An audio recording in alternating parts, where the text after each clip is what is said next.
struggling to configure your Windows firewall or set up a static IP address? What if you could master Windows networking from firewall settings to IP configuration like a pro IT technician? In this video, I'll show you step by step how to configure Windows Defender Firewall, set up static IP addresses, and optimize network interface properties for seamless connectivity. Whether you're preparing for an IT certification or just want to secure and optimize your network, these tips will save you time and keep your system running smoothly. Ready to become a networking expert? Let's dive in.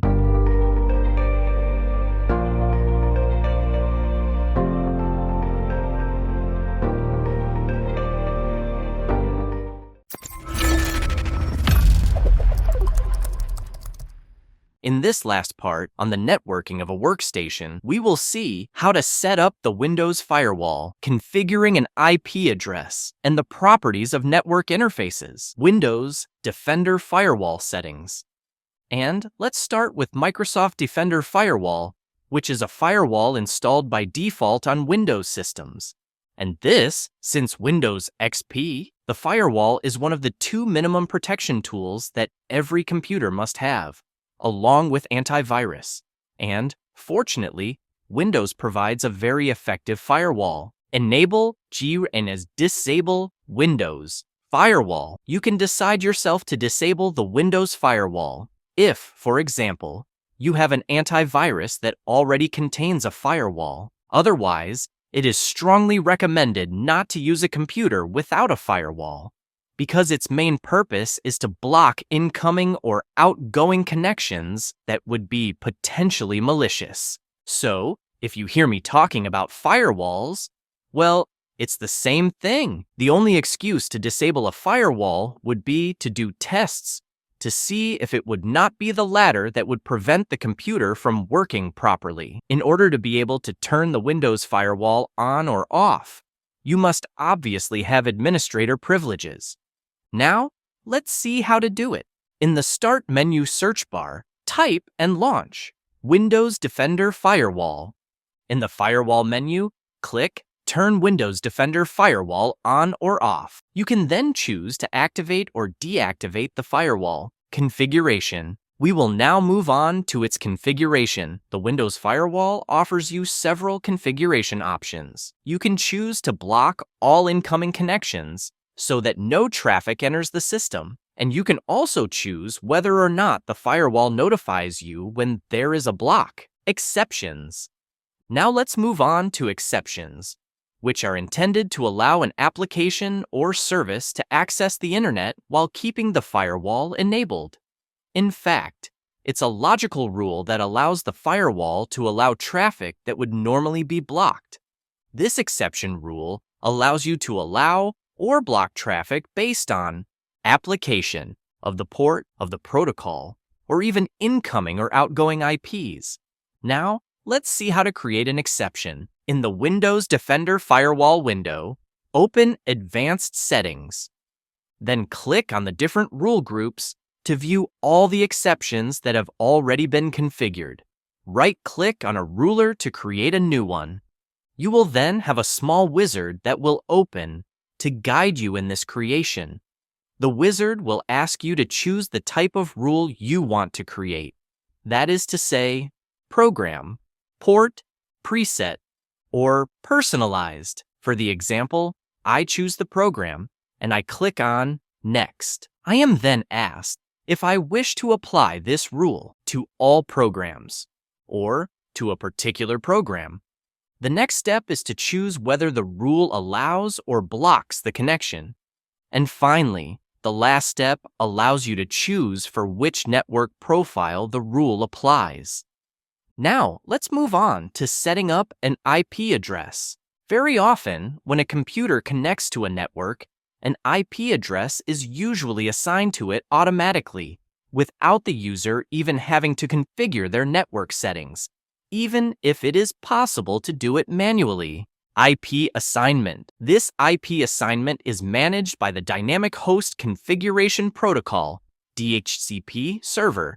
So how does DHCP work? Well, everything happens in the application layer of the OSI model. During a network discovery, i.e. a first connection, a special packet is sent to the DHCP server, which will take care of finding an IP address, a subnet mask, and a default gateway. So you should know that if the DHCP does not respond, or if it is out of service, then it will be a specific address that will be assigned to the network equipment. This is called an API, Automatic Private Internet Protocol address. It's very likely that you've already seen this type of address, which starts with 169. This is what allows the equipment to connect to the local network. On the other hand, he will not have access to the internet because it is not a routable address.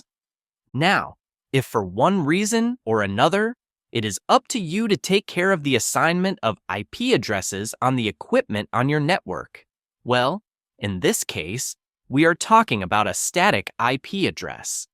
This is a rather tedious task to manage for an IT technician because you have to be very careful about IP conflicts, which can occur in the event of duplicate IP addresses. To err is human, so it's better to let the DHCP handle it. Subnet mask. Now we're going to talk about subnet masks. This is what defines the IP range of a subnet. In fact, you should know that an IP address is made up of two parts: a part that identifies the network and a part to identify the host, that is, the network equipment. For example, if you have the address 192.168.1.4 with a default mask of 255.255.255.0, then the part that identifies the network is 192.168.1, and the part that identifies the host is .4.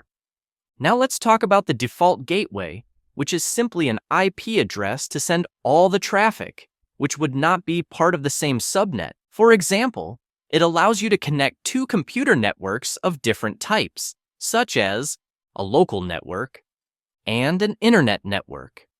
Let's move on to the DNS, which allows IP addresses to be translated into machine names, so that for us humans, it's easier to identify. When you browse the internet, it's easier to type google.fr than to type your full IP address. The DNS server is a kind of directory that allows you to associate each IP address with a name in the form of text in order to be more easily memorized, but above all, usable. A good analogy is to compare the DNS with a phone book.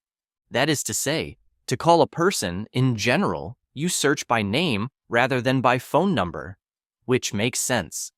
We will now see how to configure a fixed IP address. Start by opening the Network and Internet settings by right-clicking on the network icon in the Start menu. Then click on Change Adapter Options. Right-click on the Ethernet interface and click on Properties. Open the Internet Protocol version 4, TCP IPv4 section, and this is where you will be able to enter the IP settings. Network Interface Properties.